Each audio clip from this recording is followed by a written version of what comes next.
De última hora, se eleva a 22 el número de lesionados por la explosión ocurrida esta mañana en un edificio de la alcaldía Benito Juárez en la Ciudad de México. Una explosión por acumulación de gas tuvo lugar en la construcción de 3 pisos ubicada en Avenida Coyoacán, casi esquina con Avenida Universidad, que resulta severamente afectada. 4 de los lesionados fueron trasladados a los hospitales de Joco y al Rubén Leñero. ¿Qué tal? Qué bueno que están con nosotros en el noticiero más veloz del planeta. 10 a las 2. Información a ritmo digital. La 1. De gira por la laguna, el presidente Andrés Manuel López Obrador asegura que el Poder Judicial en México está podrido de plano y que él no será rehén de grupos de presión ni de nadie. No me estoy chupando el dedo. Desgraciadamente el Poder Judicial está podrido. Hay honrosas excepciones para no generalizar, pero jueces, magistrados, ministros están al servicio de los grupos de intereses creados y tienen una mentalidad muy conservadora, ultra conservadora. La 2. La velocidad de transmisión del COVID-19 ha disminuido ligeramente según las autoridades federales. La Secretaría de Salud informó que entre sábado y domingo se confirmaron 9,295 infectados y 213 muertos, con lo que el registro acumulado es de 3,101,266 personas contagiadas y 248,380 decesos. Es la cifra oficial, pero ya se sabe que, de acuerdo a otros criterios académicos, llevamos más del doble, más de 500,000 de muertos. La mayoría de los casos activos y con capacidad de transmitir el virus se encuentran en la Ciudad de México, Estado de México, Nuevo León, Jalisco, Veracruz, San Luis Potosí, Puebla, Guanajuato, Tamaulipas, Michoacán y Quintana Roo. Sobre la vacunación, las personas al menos con una dosis suman ya 77,225,451, que representan el 61% de la población. A pesar del optimismo de las autoridades federales, continúa la ocupación promedio en el país de un 54% en camas generales y en camas con ventilador el 47%. En tanto, ayer llegaron 150,000 vacunas Sputnik 5, las rusas, con lo que ese gobierno ha entregado a México 4,650,000 vacunas. ¿Le suenan muchas? Sí, pero se pactaron 24 millones, nos han entregado apenas la sexta parte. En total, México ha tenido 92,261,035 ampolletas de 6 diferentes farmacéuticas. Andamos pepenando donde se pueda. 6 diferentes farmacéuticas de diferentes países, junto con las envasadas en nuestro territorio. La 3. Sobre la creciente polémica del regreso a clases de niños y adolescentes. El ultimátum del gobierno del 30 de agosto y los riesgos de contagio y muerte de los menores. Hablé esta mañana con Juan Martín Pérez, coordinador ejecutivo de Tejiendo Redes Infancia en América Latina y el Caribe. ¿Tú qué piensas, Juan Martín, del regreso a clases de nuestros niños en el marco de esta pandemia y cuando estamos viendo que está bajando la intensidad de contagiados? Ya estamos de 20 para abajo. Sí, mira, creo que hay que recordar que México es el último país de América Latina que está intentando regresar a las escuelas. Prácticamente toda América Latina, después de la primera ola, desarrolló mecanismos para poder regresar gradualmente, de forma híbrida, a las escuelas. En Europa incluso prácticamente no cerraron. Acá ha sido más un tema de orden político, nada que ver con el derecho de niños y niñas, que es ahí donde tenemos que centrar el debate. Lamento mucho que el jefe del Estado mexicano vuelva otra vez a colocarlo en una lógica de capricho presidencial y no de derechos, porque esto nos llevaría para que, ¿qué es lo que tiene que hacer el Estado para garantizar el retorno? Y aquí, Ricardo, es importante informar al público que el retorno siempre va a ser voluntario, tiene que ser gradual, no va a ser nunca como lo teníamos antes de la pandemia, tiene que ser bioseguro, y para esto nuevamente es cómo está la infraestructura de las escuelas, cuáles tienen condiciones para regresar, y particularmente tiene que ser sin discriminación. Se tiene que garantizar que no se afecte, como ya por 18 meses se ha afectado, la calidad y el aprovechamiento escolar de aquellos que no pueden ir o que no podrán ir por un tiempo, por condiciones familiares, por condiciones de la escuela o por la voluntad de las personas adultas. Entonces, animaría a Ricardo a focalizar el esfuerzo en el derecho a la salud, a la educación que tienen niños y niñas, en todos los daños que ya tienen por 18 meses, y exigir al Estado mexicano que cumpla con lo necesario para que se pueda dar este retorno gradual en aquellas entidades, municipios donde sea viable, y donde no, tenemos que seguir exigiendo para que se invierta el recurso en la infraestructura para agua. Ahora con el cierre, el confinamiento, hay muchas escuelas que están reportando robo de equipamiento, incluso de muebles de baño. O sea, se va a tener que trabajar intensamente en ello. La 4. Abundando en el debate sobre el regreso a clases de niñas y niños por la pandemia del COVID-19, hablé también hoy con Noemí Herrera, investigadora de la prestigiosa ONG México Evalúa y especialista de la Escuela de Gobierno del TEC de Monterrey. ¿Tú crees que el gobierno ha dado los argumentos suficientes de carácter científico, técnico, para justificar el regreso a clases, o crees que es más que una decisión científica, una decisión política? De acuerdo a lo que también hemos estado analizando, sí nos parece grave y preocupante que se hable o que se haga un llamado de regreso a clases. Definitivamente todos estamos de acuerdo, ¿no?, que es necesario, o que uno aprende más estando en una presencialidad que a distancia, y sobre todo con la oferta que se dio a distancia, con la falta de herramientas técnicas que se les ha dado a los profesores, ¿no?, con esta falta de cobertura de acceso a Internet y a otros medios que también tienen los estudiantes. El tema es que hacerlo cuando tienes un problema, en este caso de la pandemia, ¿no?, cuando están aumentando los casos y tu ocupación hospitalaria está también al borde en algunos estados, eso implica, o eso complejiza mucho más la decisión, ¿no? Eso prácticamente no lo hemos visto en otras partes del mundo. Eso, por primera vez, es como la parte preocupante.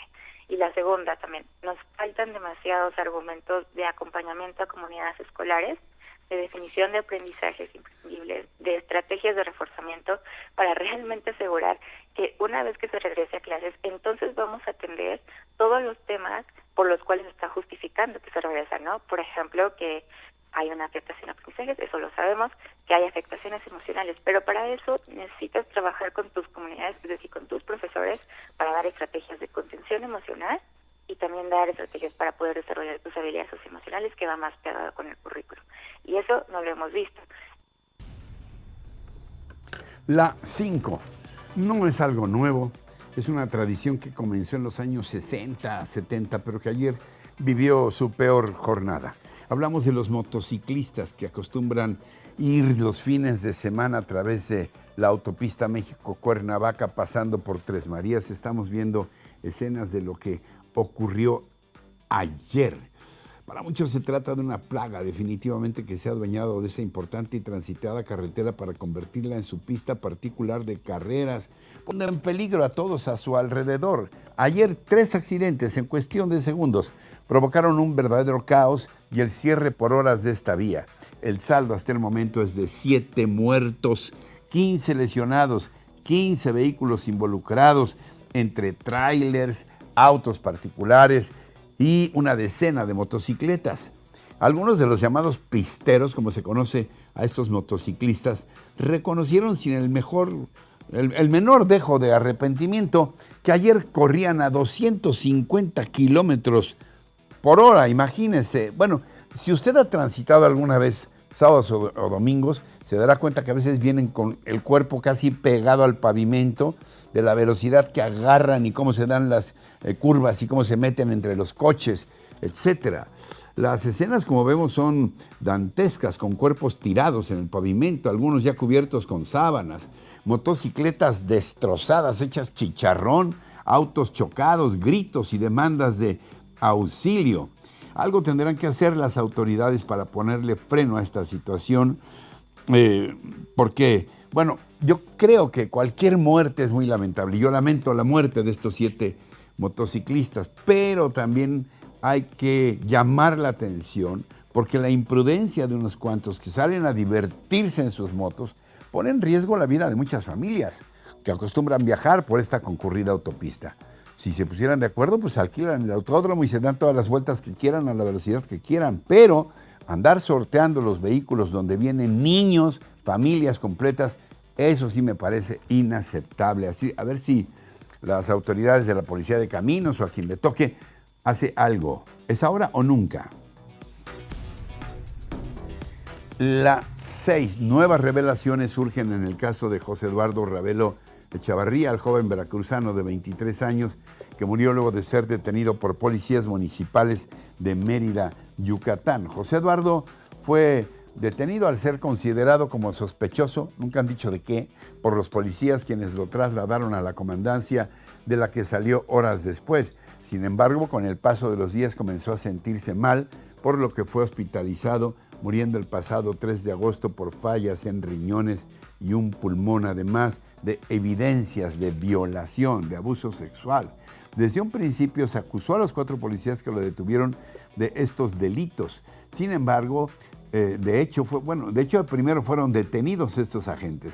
Pero el viernes, sin embargo, le decía, luego de absurdas declaraciones del presidente municipal de Mérida, los 4 policías fueron dejados en libertad ante la falta de pruebas en su contra, aunque un día después se dieron a conocer en redes sociales estos videos que estamos viendo. Vamos a verlos ahora, en los que se puede comprobar que José Eduardo fue bajado con violencia de la camioneta en la que fue trasladado, y en ese momento comenzó su calvario. Lo tuvieron a la puerta de la comandancia sin ingresarlo durante 40 minutos en los que fue golpeado y amenazado por un grupo de al menos 10 policías. Aquí estamos viendo algunas señales de protesta, de exigencia de justicia. Uno de los policías le puso la rodilla en el pecho en repetidas ocasiones sin que ninguno de sus compañeros dijera nada. Más tarde, ya inconsciente, fue trasladado a los separos, donde fue dejado en el piso, sin playera y sin pantalones. Aquí estamos viendo algunas de estas escenas del abuso brutal de los policías. El caso de José Eduardo Ravelo se ha convertido en una bomba de tiempo para el alcalde de Mérida, que presumía de gobernar a la ciudad más segura del país. La 7. En su conferencia de este lunes, el presidente Andrés Manuel López Obrador anunció que planteará en su iniciativa de reforma electoral un cambio profundo en las estructuras del Instituto Nacional Electoral, el INE, y del Tribunal Electoral. Está muy mal, tanto el INE como el Tribunal Electoral. En la reforma, por ejemplo, ¿usted plantearía el retiro de todos los, tanto del INE como del Tribunal? Sí, cambio. De todos. Completo, sí. Cambio completo. Renovación tajante. No se puede con lo mismo. No son demócratas. No respetan la voluntad del pueblo. No actúan con rectitud. No aplican que al margen de la ley nada y por encima de la ley nadie. Entonces no pueden estar ahí. Tiene que haber un cambio. No es un asunto personal. López Obrador argumentó que su compromiso es hacer valer la democracia, por lo que el Tribunal Electoral no lo hace, ya que está al servicio de la partidocracia con un comportamiento faccioso y manejando la ley a su antojo. La 8. Haití nos necesita a todos. El sismo de 7.2 grados registrado la mañana de este domingo en este ya de por sí empobrecido, castigado, dolido país caribeño, ha sumido en la desgracia a sus habitantes. Se trata ya de uno de los 10 terremotos más mortíferos ocurridos en América Latina en los más recientes 25 años. Para este lunes, la cifra de muertos se elevó a casi 1.300 y hay también 6.000 heridos y miles de casas destruidas. Haití, que no se recupera todavía del asesinato de su presidente Jovenel Moïse, con una enorme crisis política, vive ahora esta nueva tragedia que ha obligado al gobierno interino a decretar el estado de emergencia. El gobierno mexicano envió ayer domingo a través de aviones del Ejército y la Marina un primer cargamento de 19 toneladas de ayuda para el pueblo haitiano. Se trata de insumos médicos, comida y agua. Decidimos ayudar a Haití y vamos a seguir haciéndolo porque nada humano nos es ajeno. Olvídense de las fronteras, necesitamos aplicar el compromiso de fraternidad universal, sostuvo esta mañana el presidente López Obrador. La Secretaría de Relaciones Exteriores ha abierto un centro de acopio para quienes deseen ayudar a Haití. Este se encuentra en la calle de Independencia 82, muy cerca de la Alameda Central, donde se estará recibiendo ayuda de las 9 de la mañana a las 7 de la noche. Se sugiere llevar agua embotellada, alimentos enlatados, atún, sardina, frijoles, verduras, arroz, sopas y pastas, leche en polvo o en tetrapack, café, azúcar y sal, aceite y galletas. Igualmente artículos de higiene como papel higiénico, toallas femeninas, pañales, jabón de tocador, shampoo, pasta y cepillos de dientes, cloro y detergente en polvo. Y finalmente objetos de higiene y de primera emergencia como botiquines de primeros auxilios, repelentes de insectos, protectores solares, desinfectantes y antibacteriales, ropa y calzado en buenas condiciones, ropa interior nueva, es así, nueva, sábanas y frazadas, biberones, lámparas y velas. Les recuerdo Independencia 82 en las instalaciones de la Secretaría de Relaciones Exteriores. La 9. Se desmoronó el gobierno afgano tras la salida de las tropas de Estados Unidos, una derrota más en su historia luego de Vietnam. Y los talibanes han tomado el poder total. La ofensiva relámpago lanzada por el talibán no tuvo resistencia para reconquistar el país 20 años después de que fueron expulsados del gobierno. El presidente afgano Ashraf Ghani abandonó ayer su país, por lo que Afganistán está a la merced de los fundamentalistas al tomar ya la capital, Kabul, y el propio Palacio de Gobierno. El ministro del Interior en funciones, Abdul Sattar, aseguró que la transferencia del poder hacia un gobierno de transición será pacífica, pero el miedo recorre todo el territorio. Las fuerzas del talibán aseguraron que no cobrarán venganza, pero hay reportes de ejecuciones en algunas zonas bajo su mando. En las ciudades del norte de Afganistán, donde los extremistas musulmanes llegaron hace semanas, las mujeres empiezan a quedar proscritas de universidades y de sus trabajos. Ante la embestida de los talibanes, el personal de las embajadas de países occidentales acelera sus planes de salida, mientras que el de Estados Unidos lo hizo este domingo. En tanto, 7 personas murieron este lunes en el aeropuerto de Kabul, pero no está clara la causa de su muerte, si fue por balazos de militares estadounidenses que resguardaban un avión o por la estampida de miles de personas que quieren salir a toda costa de Afganistán. La 10. Él aplicó la sana distancia y el aislamiento, pero a gran escala y mucho antes que cualquiera. Se trata de todo un personaje llamado Panta Petrović, un ciudadano serbio que hizo del distanciamiento social un estilo de vida al irse a vivir a una caverna para evitar el contacto con la sociedad, con cualquier ser humano. Así ha vivido desde hace 20 años, cuando después de varios matrimonios fallidos, qué raro, dejó atrás su estilo de vida frenético para irse a vivir de la manera más austera a una montaña boscosa al sur de Serbia. Su familia son sus animales, perros, gatos, cabras, gallinas y su favorita, una jabalí llamada Mara. El señor Petrović recibe asistencia social y algunas donaciones para mantenerse vivo y alimentar a sus mascotas.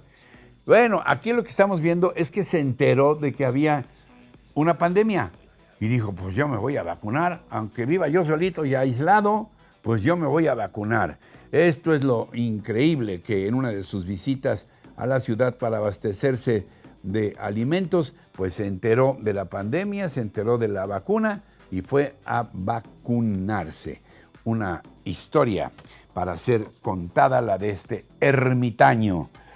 Y bueno, pues así, muy aislados, pues no me gusta lo de aislados, muy ermitaños pues, y muy sorprendidos con esta singular historia, llegamos hoy al final. Ya saben que tenemos una cita de lunes a viernes en 10 a las 2 y en todo momento con nuestros contenidos completitos en nuestras redes sociales y por supuesto aquí en nuestra página rochainforma.com. Los espero, Dios mediante, el próximo, ¿qué? No, el día de mañana. Hasta entonces, hasta siempre.